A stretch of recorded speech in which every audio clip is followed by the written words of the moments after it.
Hello and welcome to episode 6 of Courtside. I'm your host, Andrew Cohen. Courtside is a podcast dedicated to all things sports. In today's episode, I will discuss my takeaways from Thursday night's NFL opener. I will also make my picks for all of this week's games and talk about the LeVeon Bell situation. So sit back, relax, and take a seat. Courtside.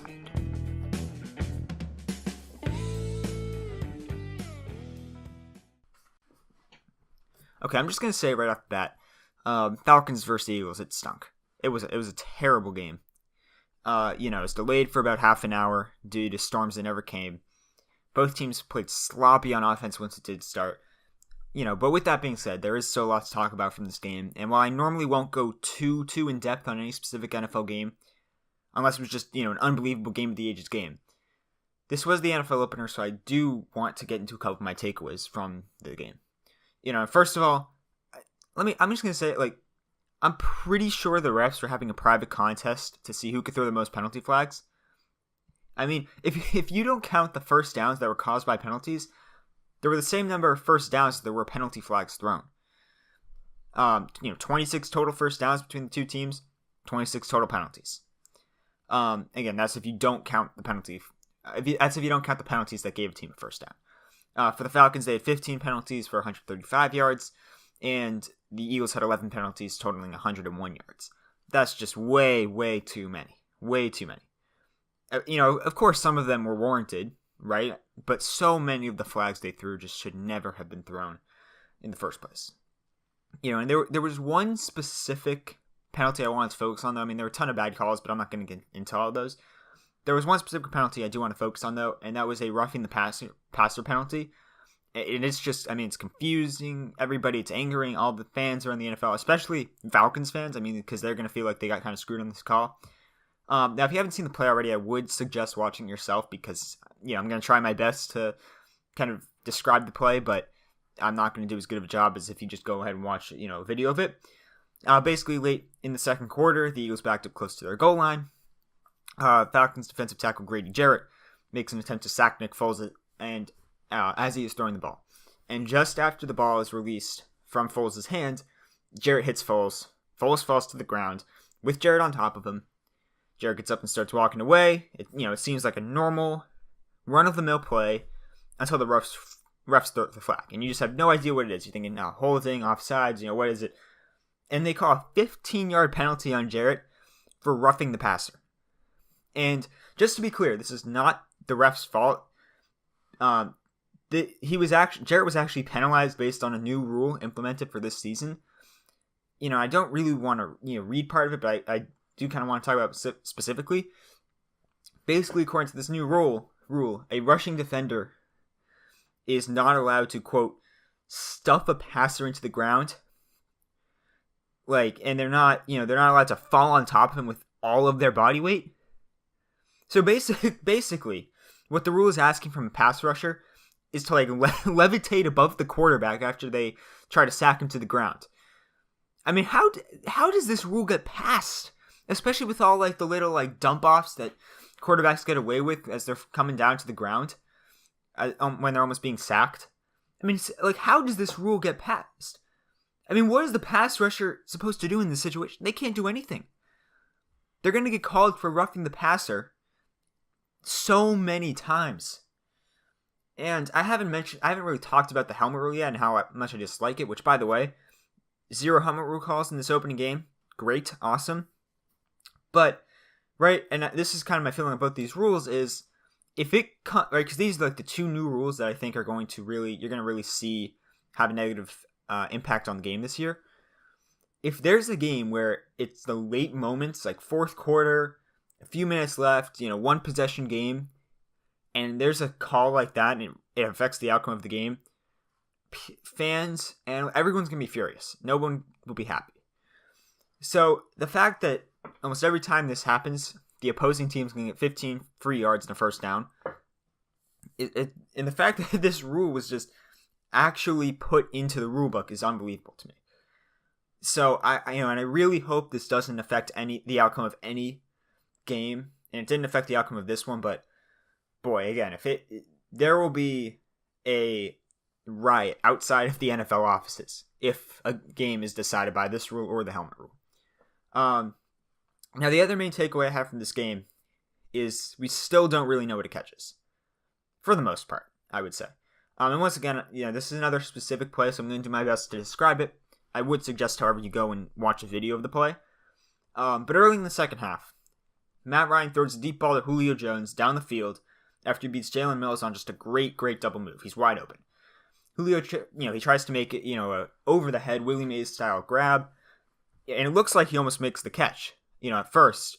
But, he starts to bobble in his hands, and as he's falling to the ground, towards the sideline, it's bobbling, but he manages to pin the ball to his helmet and control the ball before landing out of bounds, except the referees rule that he did not gain control of the ball before going out of bounds.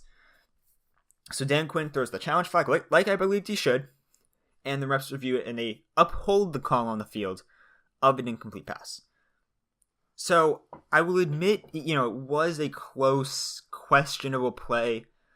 I think that the refs should stick with the call on the field if there's indisputable evidence, which you could argue there was in this situation. There's no doubt. It was a really close play. However, here's my problem with it. The ref's reason behind calling it incomplete was that Jones didn't control the ball before going out of bounds. However, that's just not true. He pins the ball to his helmet. He's in bounds. Right when he does that, he's in bounds. And the ball doesn't move until he's already gone out of bounds. And once a player's gone out of bounds, the play is dead. Whatever happens after he goes out of bounds does not matter. And the ball doesn't move until he's been out of bounds for, at least a second or two. So, I don't know how they made the decision not to overturn the call. I know that coming into this year, they said they didn't want to overturn calls as much if it was kind of close. And I don't want to say this play changed the outcome of the entire game, but the Falcons lost a bunch of yards in this play. I think they had to end up punting on that drive, and they lost a timeout, which they really could have used in the last few minutes of the game. And again, it's not the reason they lost, right? They could have gone down. They could have still driven down the field and scored a touchdown potentially. It's not like they had no other option, right? But it did definitely kind of, the Falcons had less of a chance of winning after that play. I mean, a huge momentum play too, right? Julio Jones already having a huge monster game, goes down the field and puts, that probably would have been a touchdown, 50, 60, whatever, however many yards touchdown. So, and just on Julio Jones quickly, and this is my last, small takeaway from this game, he has to score in the red zone. I mean, on the Falcons' first drive, they run 4 plays from the goal line with goal to go. Julio is on the sideline for all 4 of those plays. And it's fine if you don't want to throw him on the first drive, right? If you just think, he's going to be double covered, at least have him in there as an option. When he's not in there, it's like, who are you going to throw to? Random third string tight end? Right? I mean, it was basically guaranteed to be a handoff. Right? I mean, 4th down, they come out, no Julio Jones. It's guaranteed to be a handoff. The Eagles can play for the run at that point. They're going to make one of your other receivers not named Julio Jones beat them. So, I need to see him score more touchdowns this year. I mean, he had very few last year. And also, at the end of the game, I think they only targeted him, twice in the end zone, right, including the final play where he was pushed out of bounds. He has to be targeted more. They have to run more plays from him in the red zone. I don't know what the heck's going on there, but, he needs to score way more this year.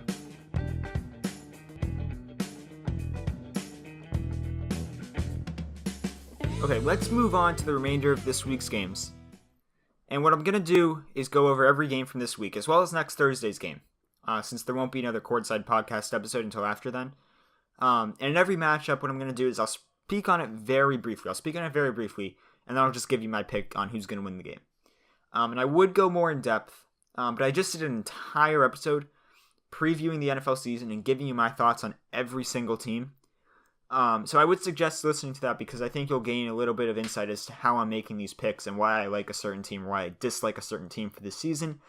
And what I'm going to do is I'm going to track my record every week, and as well as over the course of the year. So And also, just so you guys know, I did have the Falcons beating the Eagles on Thursday, so I'm currently 0-1 on the season. Not a good start. Right, but for example, if I go 14-1 this week and then 14-1 the next week, I'll be 28-2. I'll track it over the course of the season, see what I end up with. Hopefully, better. Hopefully it's a better record than a terrible record, but hopefully we do pretty well. Without further ado, let's get started. All right, first off with the Bengals versus the Colts. I expect this game to be fairly high scoring, and on the Colts side of things, Andrew Luck is back, so that's pretty exciting.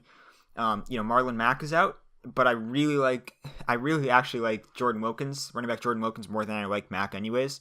So I'm curious to see him.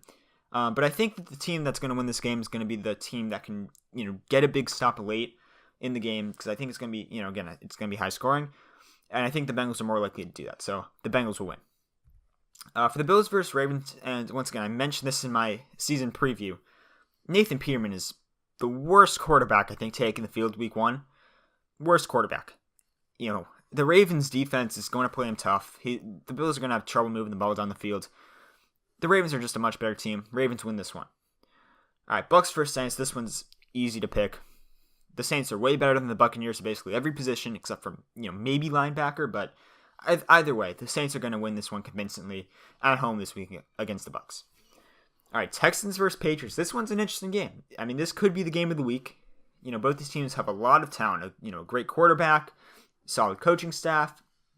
And when the Texans traveled to Foxborough last year, they gave the Pats a run for their money. And if it weren't for classic Tom Brady heroics, they would have walked out of there with a win. But with that being said, the Patriots are at home. This is Deshaun Watson's first regular season game since tearing his ACL. And Bill O'Brien has never won a game against his former team in 4 attempts, including one of those in the playoffs. Patriots are going to win this one at home. All right, 49ers versus Vikings. Jimmy Garoppolo is 7-0 as a starter to start his NFL career. But the Vikings are just a better team all the way around, have a greater track record, they're more proven. They have home field advantage in this one too. I got the Vikings winning. All right, Titans versus Dolphins. This one's a little bit interesting too. For both teams, right? For the Dolphins, we get to see Ryan Tannehill for the first time in over a year, coming off this knee injury. We get to see Danny Amendola and Kenyon Drake as well. For the Titans, we get to see if Marcus Mariota is going to get a chance to start off strong after a rough season he had last year, and it's going to be head coach Mike Vrabel's first game as an NFL head coach for the Titans. Overall, I like the Titans in this one. All right, Jaguars versus Giants. I'm going to be brief with this one. The Jaguars have an amazing defense. Saquon Barkley, I think, is going to have a tough time getting anything going against the linebackers, Telvin Smith, and the other guys that have there, Miles Jack. And I don't trust Eli Manning not to make a mistake, and throw some picks. So, I got to go with the, game manager Blake Bortles, and the Jaguars will pull this one out. All right, for the Steelers versus Browns. Sorry, Browns fans, but this is not the week. The Steelers don't have Le'Veon Bell, which we're going to talk about later. But they don't need him to beat Cleveland. Steelers win. All right, Redskins versus Cardinals. This one's a tough one to pick. I'm not going to lie. All right, we have two teams with 2 new starting quarterbacks for them. I'm going to go with the Redskins because I like Alex Smith a little bit more than Sam Bradford, but this one could go either way. All right, Seahawks versus Broncos. The Broncos don't have the greatest offense, but I really like Royce Freeman overall, and going up against a weak and new-look Seahawks defense, I expect him to have a strong performance that's going to open up the passing game for the Broncos. I like Denver at home in this one. All right, Jets versus Lions. Again, I really like Sam Darnold. I think he's probably the best quarterback drafted this year. But to go into Detroit in their opening game and beat the Lions, a tough Lions team, is a tall task to ask of any rookie quarterback. The Lions are more proven, and that is why I think they're going to win on Monday night. I got the Lions. And finally, the late Monday night game. Right, we have 2 Monday night games this week. Rams versus Raiders. I have the Rams going into Oakland and just absolutely tearing apart the Raiders. I mean, the Raiders' defense is weak, and LA just has way too many weapons to try and stop. The Rams are going to win this one, I would say, by a lot. I think it's going to be a blowout. And finally, Bengals versus Ravens on Thursday night. This is a week 2 game. Again, I don't know why. I don't really like the Ravens too much. but they seem to always find a way to win games. I got the Ravens in this one. The Bengals just are not as strong as them.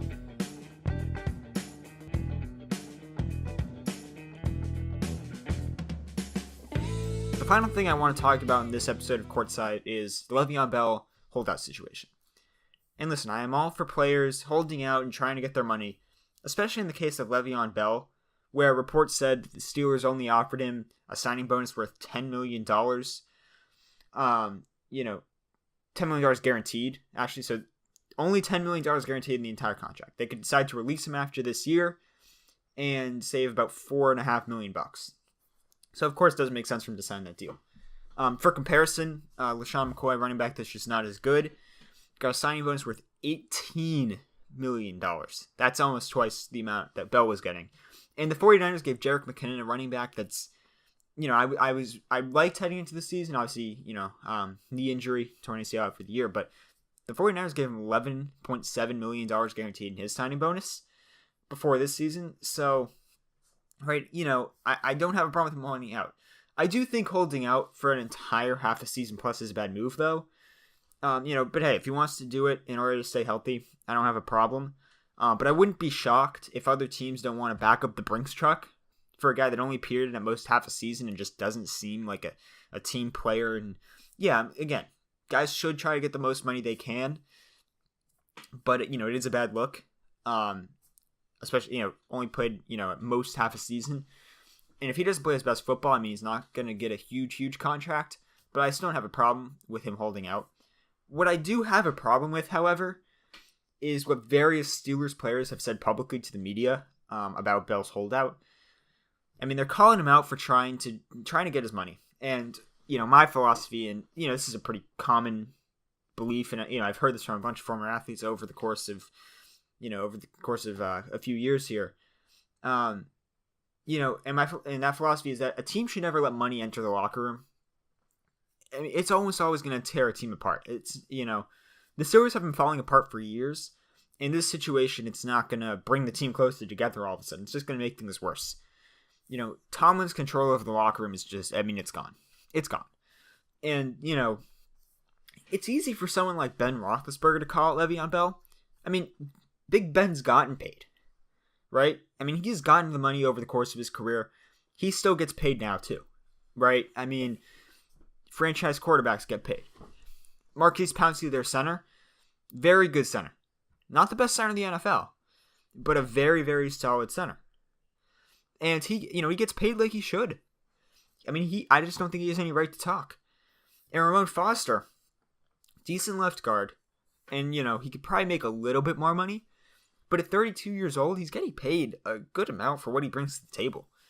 Right? So, overall, comments like the ones Roethlisberger, Foster, Pouncey, the ones they're making, not only tear the team apart, but their comments also make it easier for Bell to sit out longer, right? Sit out longer, right? Your teammates really haven't been talking like they want you back, right? With the way they're talking about you. So it makes it easier for Bell to sit out longer, to remain healthy for 2019 free agency, and also just leave. Why even come back to the Steelers? Nobody really wants you there anymore. Go to another team where it's less dysfunctional.